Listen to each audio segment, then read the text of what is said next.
This week on the B2B Playbook, we're sharing a raw customer interview that we did with an alumni of our demand generation and B2B marketing program, the B2B Incubator. We speak to Head of Marketing at Lánluas Consulting, Allister Hamilton, who reflects on his time in the B2B Incubator, including what he learned, what impact it's had on him personally, and how it's contributed to their business's success.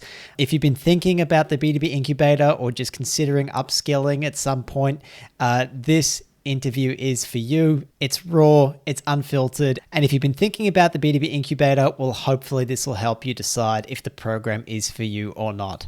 All right, let's get into it with the Head of Marketing, Allister. So Allister, you joined the B2B Incubator a little while ago. What was the main problem you were trying to solve when you first came to us at the B2B Incubator? Yeah, shortly after I came on board in my current role, we'd gone through the process of putting together a high-level strategy, developing our ideal client profile, and sort of segmenting our target verticals, and had lots of buy-in across the business in terms of the strategy and agreement that a really strong content strategy was going to be a sort of pivotal and essential to being able to execute a successful marketing plan. The biggest gap was around how do we go about creating that content that really resonates with those various client personas, that's going to actually drive impact and have a tangible difference rather than just creating content for the sake of creating it.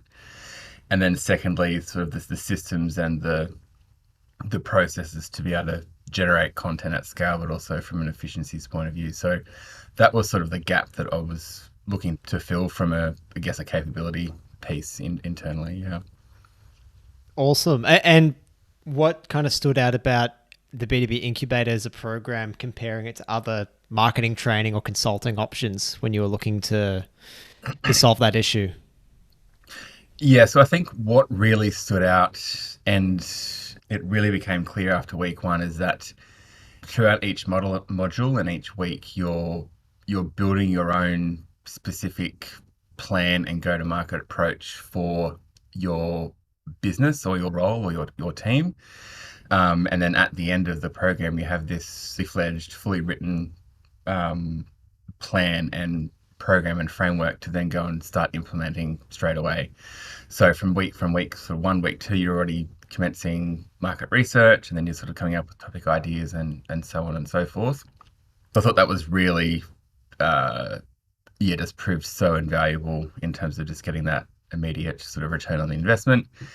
Other sort of courses and programs that I'd done previously either sort of skewed towards being quite theory heavy, or the examples and the use cases weren't always the most relevant or applicable to your specific role. So I think it's really great that, with the B2B Incubator, it's really, obviously it's consistent theory across the board, but you can really drill down into making it contextualized and relevant for you from day one. I actually noticed on your profile that you'd done Mark Ritson's mini MBA back in 2021. I don't know how much of that you remember, and I would never want to, put us head to head in rarefied air with Mark Ritson. But did you find that the two programs were quite different in kind of what they covered or how they were relevant to you and your job in, I suppose, like a more B2B IT world? Yeah. So I think, look, both programs are really strong in their own right. I think given the sort of Mark's background, it definitely was a lot more academic theory, which I really enjoyed. I think the mini MBA sort of helped solidify a lot of that theory and that overarching, sort of marketing tactics and marketing series. So that really sort of solidified my thinking as a marketer in general, and sort of gave me that confidence as to moving into that next stage of my career, sort of stepping up the responsibility leadership ladder. From the B2B Incubator's point of view, it was a lot more hands-on, and coming from a B2C background, B2B Incubator helped plug some of those gaps for me. Not necessarily from a knowledge point of view, it's always good to have a refresher, but just sort of, again, building that confidence and helping take a lot of that, because at the end of the day, it's marketing theory and stuff is pretty consistent. This is how you adapt it and apply it for the various scenarios you're in. Yeah, coming from B2C into sort of B2B IT professional services, it was B2B Incubator helped me take that knowledge and really refine it and then mold it into the current challenges or situation that I'm in. Yeah. Yeah, no, awesome. I appreciate that. Again, not looking to put us head to head with Mark. No, Just want to see they're both what. in their own right. Yeah. Yeah. Just want to see, if we do have B2B marketers that have done Mark's course, is there room for them to do ours as well? Yeah. Short answer is absolutely yes. They both complement each other. I think if you're in a smaller team and a leaner team that a lot of sort of smaller B2B businesses are, I think the B2B Incubator would be a good place to start. Whereas if you're maybe in sort of a bigger organization or looking to sort of round out that marketing knowledge and understanding, I think the mini MBA is definitely worth pursuing as well. At the end of the day, the mini MBA is, as the name suggests, sort of, what's the right word? There's like, postgraduate level study. So there's going to be some contrast and some differences there. Yeah, absolutely. And probably a little bit related to that, what part of the program do you feel had the biggest impact on how you think about B2B marketing? Yeah, so I think I touched on it a little bit before, but I think sometimes B2B marketing can have a bit of a bad rap and maybe be seen as just as an extension of the sales team. So whether that's creating pretty PowerPoints or brochures or running an event for the sake of it. I think for me, it was really just how do we apply that overarching general sort of marketing knowledge and theory in a B2B context. And at the end of the day, the theory, that's the same. It's just how do you approach the research a little bit differently, or what are the nuances that B2B presents? So longer sales cycle, multiple buyers, things like that.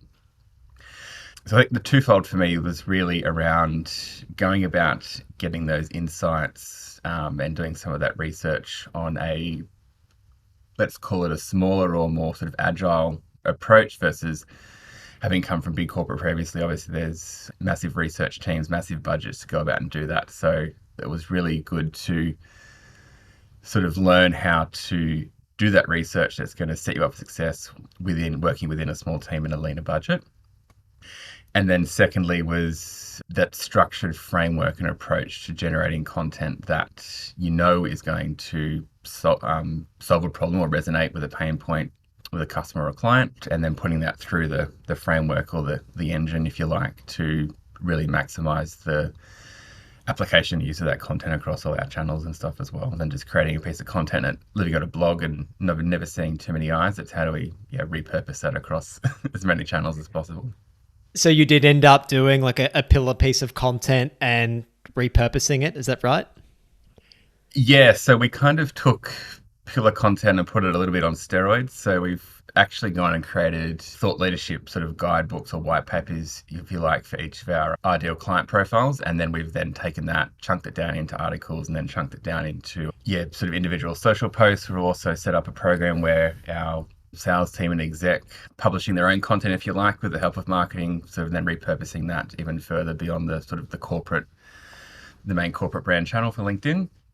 And then similarly leave behind materials and that for the sales team to use too. So yeah, we've definitely taken the whole repurposing strategy and made it sweat as much as possible. That's great. Look, I hope it's been, has it been, a bit of a time saver in the sense that maybe it reduces some of that decision making too around, what do we do next? What piece of content do we do next?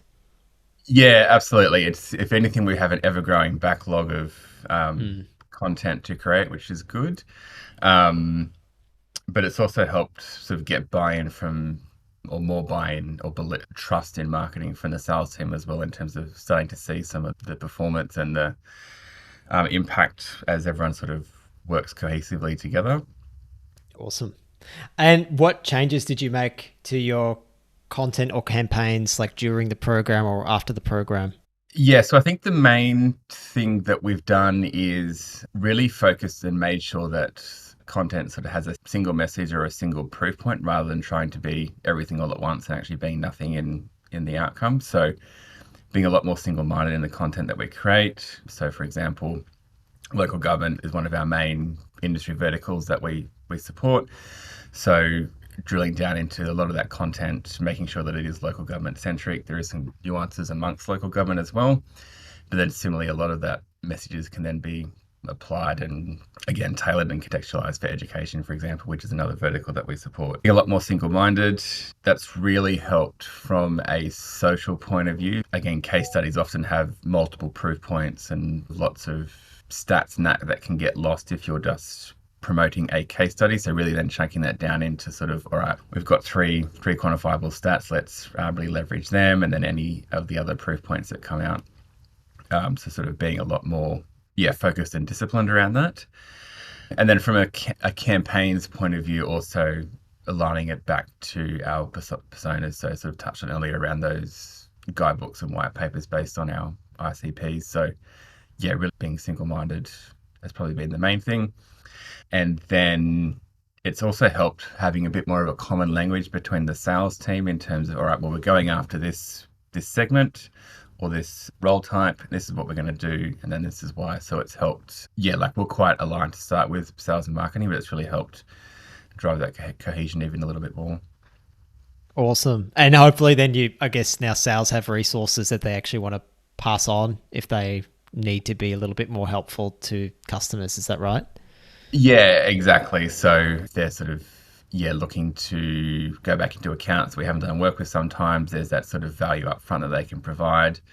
Or similarly, if they're going into net new accounts as well, there's that. It helps them have that trusted advisor conversation a lot more easily. Awesome. And did you see any tangible results or improvements since completing the program?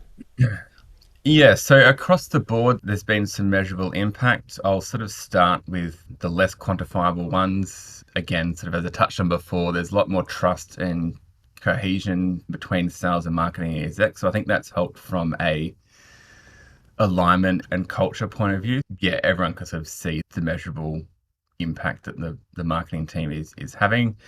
It's all well and good to know that and believe in what you're doing, but you need to have everyone else in the business believe what you're doing as well if you want to keep your job and keep getting some budget. And also the speed and the efficiency at which we can generate content and get that out. So really worked with our comms and content team to bring them along on the journey of changing the way we do process. It's trying to adopt a video first approach with a lot of the content we're doing. It's sometimes a bit more challenging than I would have thought so, but it's definitely a work in progress. And we're also a lot less reactive in terms of the types of content that we're producing because we've got that understanding around what we need to create and why. So we're not scrambling as much. And then on the numbers side, so overall we've seen sort of a 3 times or just over 3 times increase in the number of new client prospect meetings that have been booked with the sales team. And so there's obviously all the things that we applied from the B2B Incubator, but full disclosure, there's a few other things that we've been doing as well, which have helped drive that. But overarching sort of seen a sort of 3x increase.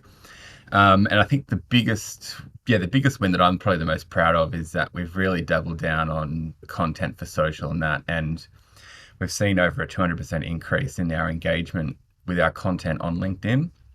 And again, that's a combination of doubling down on the messaging and also getting that sort of amplification piece from the sales team and exec sort of posting and rescheduling as resharing, as well. So that's probably the one I'm most proud of.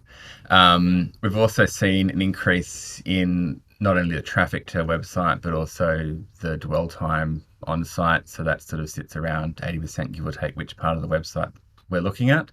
So again, it's not just those sort of vanity metrics, but we're also seeing that sort of go through the various touch points on the client journey. And if we sort of get down into numbers and the nitty gritty, again, disclosure, it's not just what the B2B has taught us, but it's a couple of other things as well. But by and large, a lot of that comes back to the B2B Incubator. But we've also seen a sort of a 75% increase in marketing directly attributable sales pipeline for the year to date as well. So some really positive dollar signs sitting there in our pipeline and stuff as well. So it's across the board, it's helped us immensely. I mean, that's phenomenal, and appreciate that none of this exists in the vacuum, and the incubator gives you the framework, but we always say there's no silver bullet magic potion. Like, you have to do the hard work yourself, and you and the team have clearly done that, and you've clearly combined it with other things that you're doing to have a really solid impact.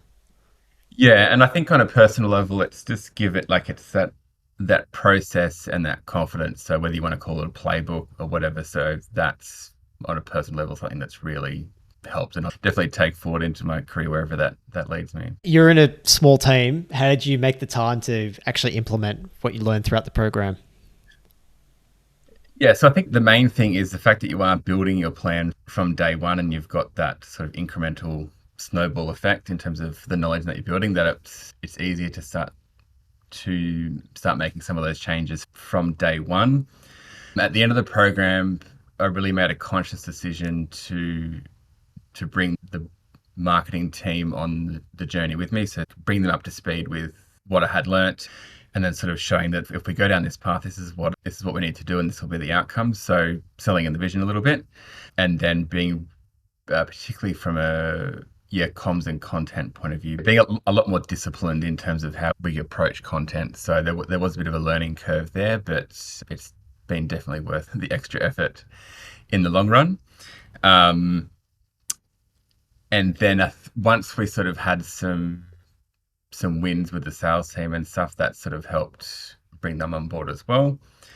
And then the other thing I'd add is that throughout the program, there's sort of several tools and tips and tricks and stuff that you threw in along the way. So that's definitely helped from a process and the granular content creation and production point of view too.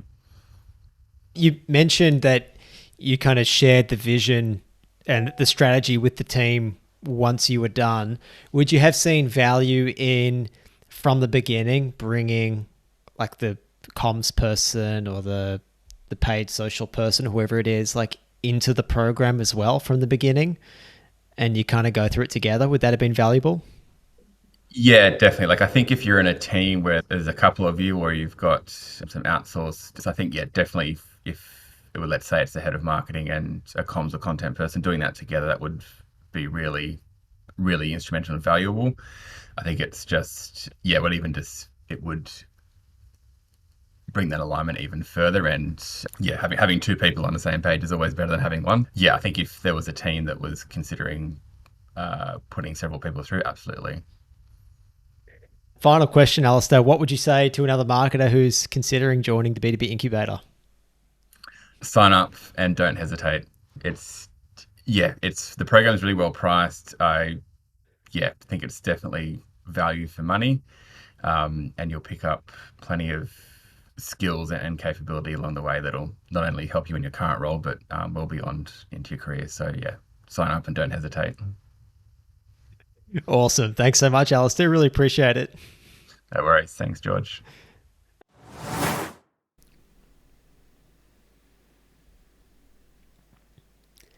You heard it from Allister. If you really need to start driving more demand for your brand, if you want to align sales and marketing to be on the same team, if you want to get that buy-in, if you want to build really helpful content that drives the business forward, if you want to get off that reactive mode and be a lot more strategic with what you're doing, if you want to be a lot more efficient in how you're building this demand gen engine, and you want to drive more commercial outcomes from your business as a marketer, then the B2B Incubator is for you. If you're thinking of joining us, there's a couple of different ways you can do it. We do have our cohorts where you go through in a group of other marketers similar to yourselves. The cohorts are no more than 10 in size, and you go through and do it. And we run those 4 times a year. So make sure you check out the b2bincubator.com or search for Demand Generation Course, and you will see when those next cohorts are. Get yourself registered and secured nice and early as well, so you don't miss out on any spots there. If you want to do the self-serve version in your own time and not the cohort, but you still want our expertise, we do have individual coaching sessions as well that you can purchase on top of the self-serve program. So there's solutions, there's ways to get involved at a number of different price points, whether that's an entry point education budget or all the way to more of an involved consulting budget. Make sure you check out the b2bplaybook.com and check out our demand generation course there, submit your inquiry, and we can get in touch and see which option is best for you. Thanks again to Allister. Thank you for listening and watching. Take care and catch you next week.